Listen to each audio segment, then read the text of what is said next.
di pahiuli ug mahigugmaon sa katarong. Kabigang gagatan nimo ang mga kasing-kasing sa imong mga alagad. Aron kami nga imong gilingkawas, ikan sa kangit-ngit sa pagkawalay pagturo. Dili ka mo biya sa kahayag sa imong kamatuhuran. Pinagi sa among Ginoong Jesucristo, imong anak, nga buhi ug hari uban kanimo, diha sa kahigusa sa Espiritu Santo, Diyos hangtod sa kahangturan.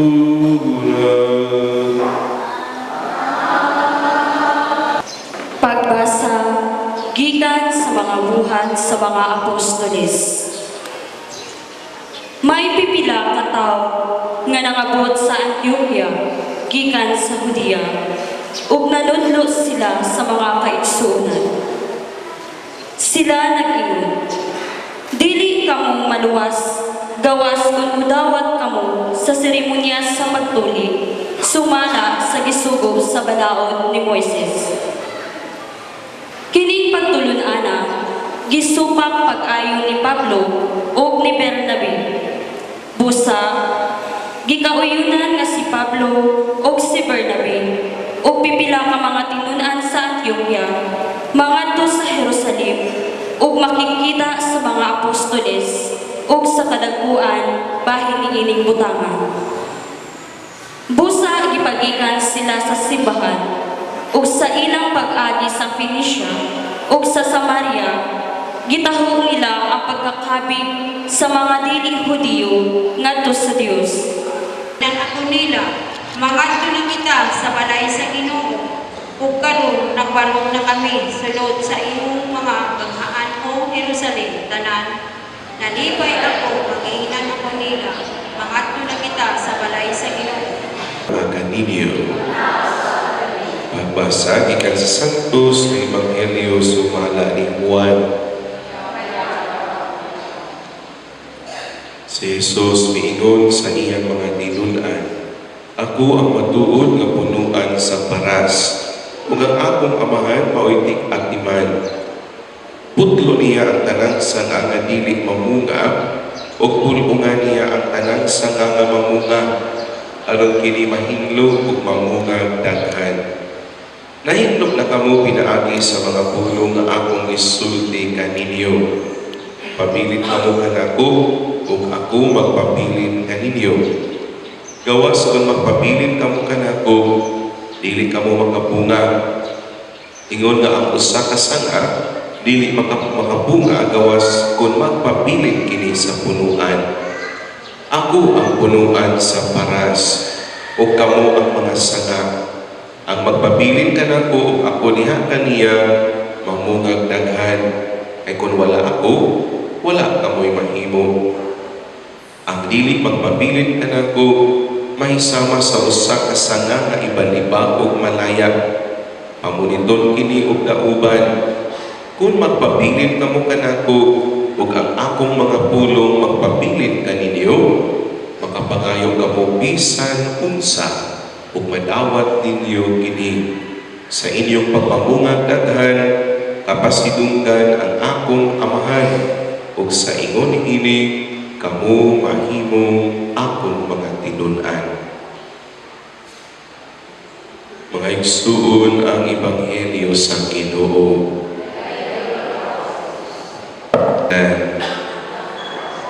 Unitanan ang Osorio ug Silerio pabilis, napay daghan wala din ikaroon. Ha? Napay daghan wala din. Daghan pa. Sa kausan yan tungkol sa Sudan, kaya kita ko panikunto dito sa waterfront sa ay restaurant niya sa sulod sa waterfront. Kunya kurang kapi ulo man na. Kunya magsulod na ko yun sa main entrance sa waterfront.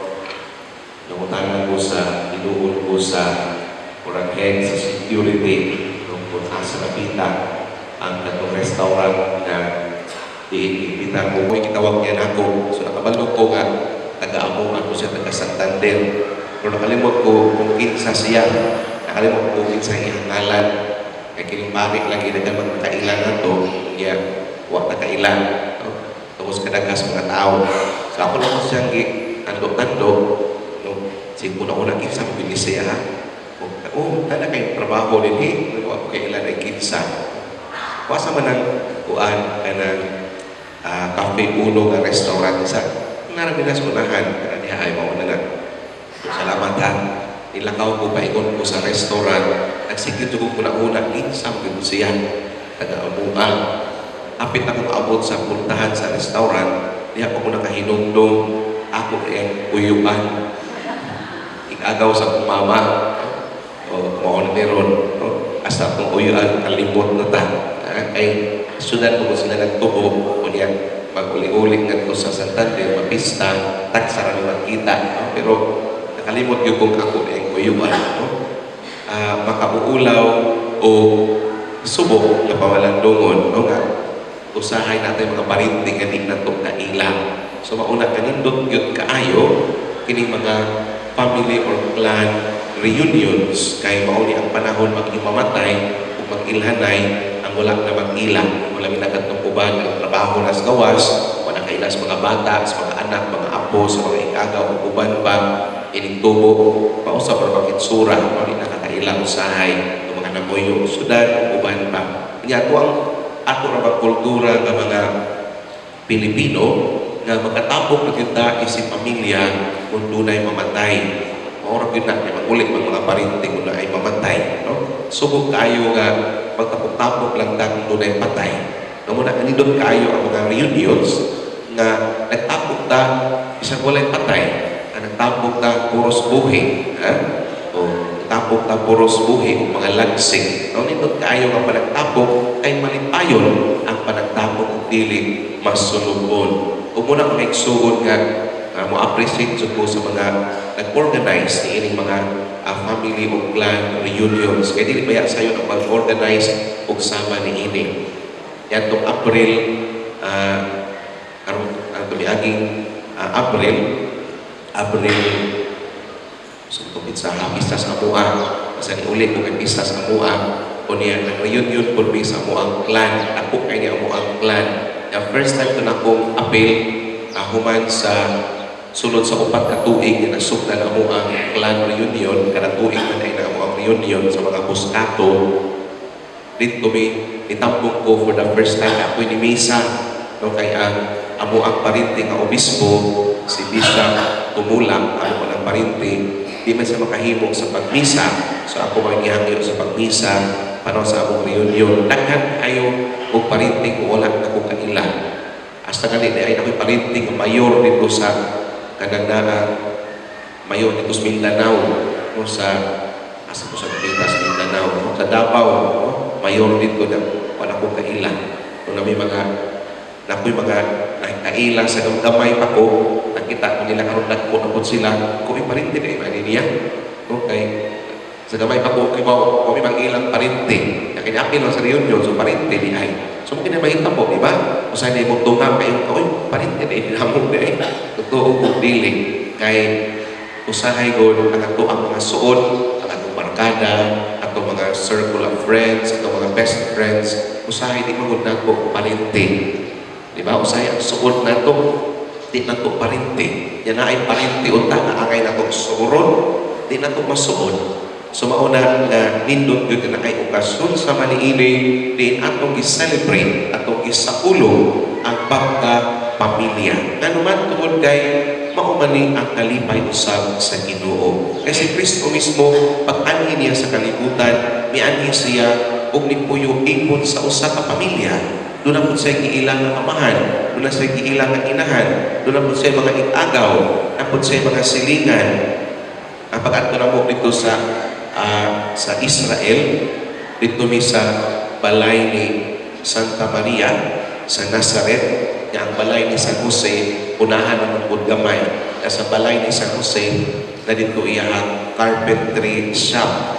O niya, na dito'y murang nag-alog nila nga araan na kaayong original panahon pa ni Kristo na murag dako ka space na murag karsada agianan niya sumala ka sa akong tour guide.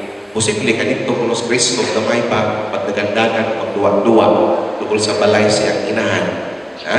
So dito kayo mag-igsuon na atong ma-appreciate na ang Ginoo mismo mianhi sa kalibutan o pikuyo ingon sa usa ka pamilya ug miila sa iyang kaparintihan, miila sa iyang mga kadugo.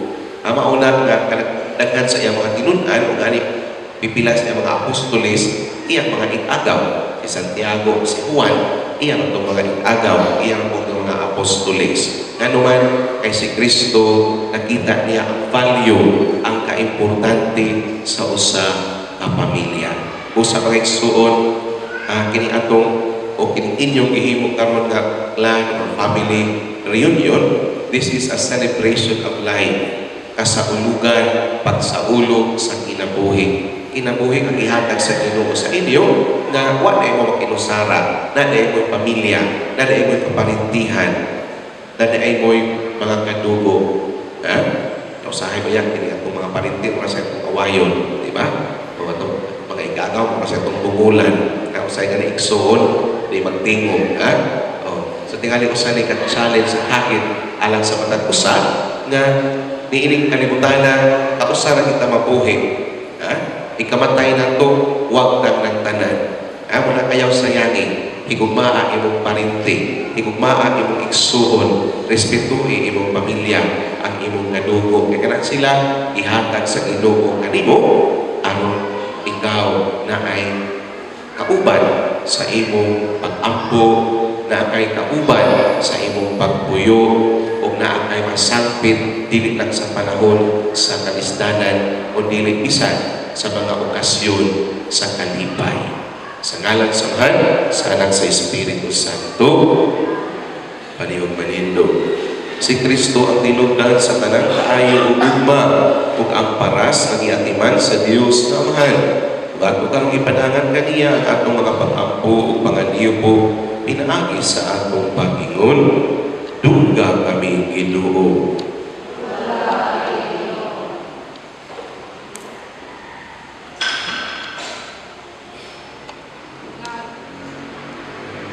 Nga ang simbahan sa kanunay magagiyas tanan, labi na sa magdumala nini, magampong kita sa Ginoo. Dungga kami Ginoo. Nga ang panggobyerno sa atong nasod, mahimong hapsay ug husay, ugana ang kalinang nga maghari ilabi na sa mga nagulo nini, magampong kita sa Ginoo. Dungga kami Ginoo. Nga ang mga kabus makatargamtam sa karuhay sa ilang pagpuyo, magampong kita sa Ginoo. Dungga kami Ginoo. Ngayon magmalagpuson ug mabungangon ang International Eucharistic Congress, magampong kita sa Ginoo. Dungga kami Ginoo. Nga ang sulugon sa Dios, Chapilo Kamumot, Obispo, mabayaw na sa kadungganan sa altar, magampong kita sa Ginoo. Dungga kami Ginoo. Nga ang mga nagatiman sa mga masakito, dili mawadan sa kasibot sa pagatiman o pag-amuma, magampong kita sa Ginoo. Dungga kami Ginoo. Nga ang mga mihani na makasulod sa gingarian sa Dios, magampong kita sa Ginoo. Dungga kami Ginoo. O Diyos, nang sa langit ug sa yuta, misalig kami sa imong bugtong anak, among manluluwas ang maayong paras. Itugod nga mahisama kami kaniya kay siyang buhi ug hari hangtod sa kahangturan.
Espiritu, aron magsantos ni ini mga gasa, aron mahimo ini alang kanamo, nalawas ang tugog ni Jesucristo among Ginoo.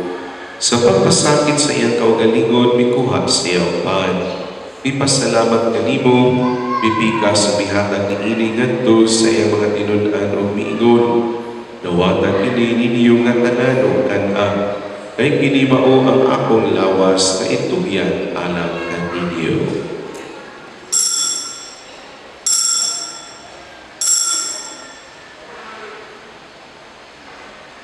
Sa samang paagi tapos ang kanihapon mikuha siya sa kalis, ipasalamat kanimo pa sa mihatag ni ini ngadto sa iyang mga tinun-an o miingon.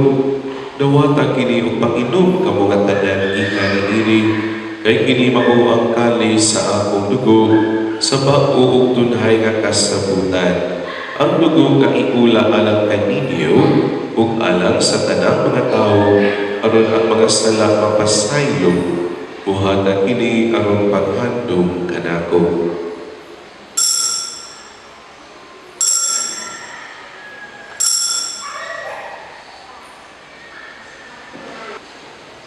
Inaagi kaniya, man kaniya, niya kaniya, gihatagan ang kanimo makanagahong nga amahan, niya sa kanimo sa Espiritu Santo, ang tanang lulugong himaya, hangtod sa kahangturan.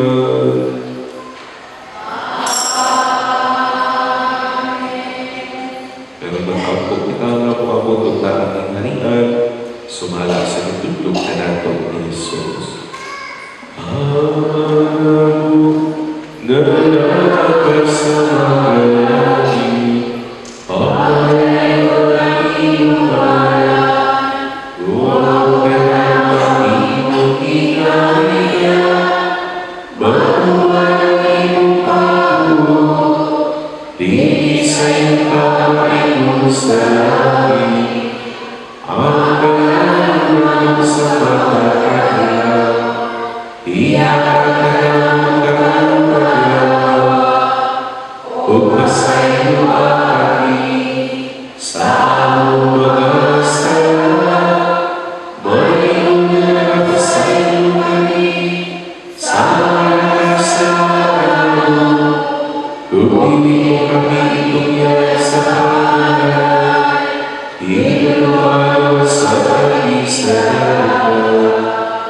Pangayong kami kanimo Ginoo, na imong kaming luwason sa dalang kautan, atagi kami sa kalinaw nining panahuna, aron pinabangan sa imong kalungay, mahaligay kami kanunay sa sala, ug mahilayog sa tanang kasabong, samtang nagapaabot kami kamalangumon sa pagbalik ni Jesucristo, among manunubos.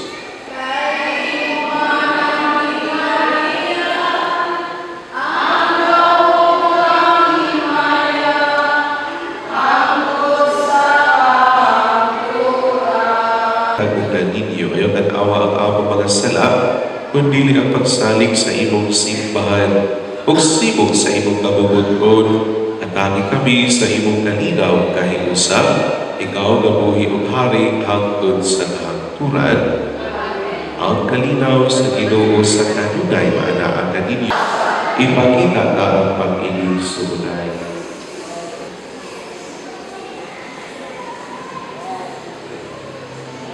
Por Deus,